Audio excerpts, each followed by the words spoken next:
wabarakatuh. Saya Putri Kurniati, saya sampaikan juga. Di sini kami akan mempresentasikan makalah kami yang berjudul solusi alternatif masalah-masalah di bidang alam. Halo teman-teman semua, di sini saya akan menjelaskan tentang solusi dari masalah-masalah di bidang akhlak tasawuf. Yang pertama ada zuhud. Jadi zuhud adalah orang yang tidak suka dengan berlimpah ruahnya harta dan tidak merasa susah dengan kehilangan hartanya. Al-Has dalam kitab As-Sidqu menyebutkan bahwa zuhud adalah orang yang meniadakan keinginan keduniaan di dalam hatinya secara sedikit demi sedikit, dan dia akan melihat tujuan dari zuhud itu. Nah, zuhud ini adalah salah satu solusi dari masalah yang ada di bidang akhlak tasawuf. Kenapa? Karena jika kita memiliki rasa zuhud ini, insya Allah ketika kita berada di atas ataupun kita sedang berada di bawah, dunia kan berputar ya. Jika kita sewaktu-waktu mengalami titik di bawah, insya Allah itu kita tidak akan merasa terlalu susah. Dua adalah ridho. Secara harfiah, ridho artinya rela, suka, dan senang. Harun Nasution mengatakan ridho itu adalah tidak berusaha, tidak menentang qada dan qadar Tuhan. Dalam hal ini, ketika kita mampu melakukan ridho dengan penerimaan qada dan qadar Allah, secara tidak langsung kita telah mengeluarkan perasaan benci dari hati, sehingga yang tersisa di dalam hati kita hanyalah perasaan senang dan gembira.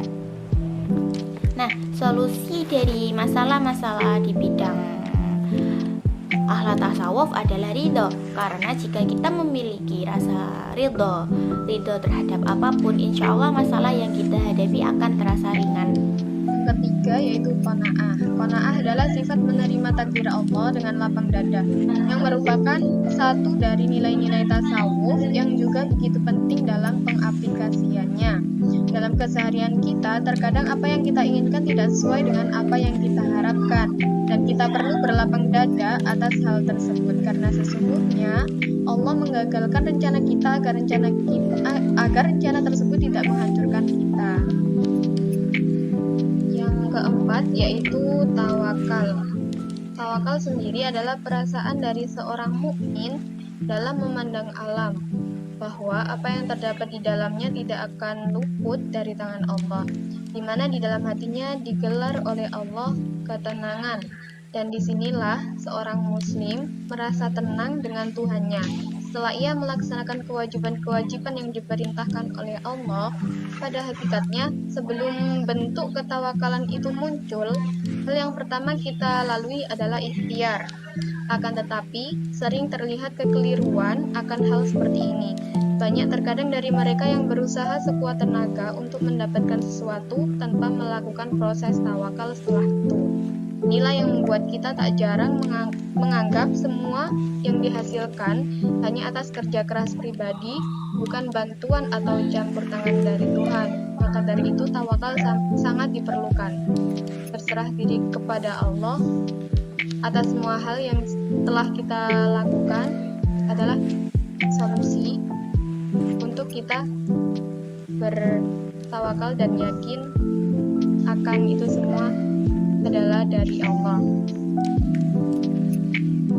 Yang kelima ada sabar. Secara harfiah, sabar berarti tabah hati. Menurut Zun al-Misri, sabar artinya menjauhkan diri dari hal-hal yang bertentangan dengan kehendak Allah. Tetap tenang ketika mendapat cobaan dan menampakkan sikap yang cukup ketika sedang kekurangan dalam segi ekonomi. Selanjutnya, Ibnu Atta mengatakan bahwa sabar artinya tetap tabah dalam menghadapi cobaan dengan sikap yang baik. Dikatakan bahwa sabar adalah sesuatu yang tidak ada batasnya, karena sabar tidak memiliki tolak ukur, dan sikap sabar yang sempurna hanyalah milik Allah Subhanahu wa Ta'ala. Namun dalam hal ini juga diperlukan kejelian kita dalam menghadapi suatu masalah. Terkadang apa yang dicobakan untuk kita adalah buah dari melihat sejauh mana kesabaran atau melalui sikap sabar yang ada pada diri kita. Yang terakhir adalah syukur.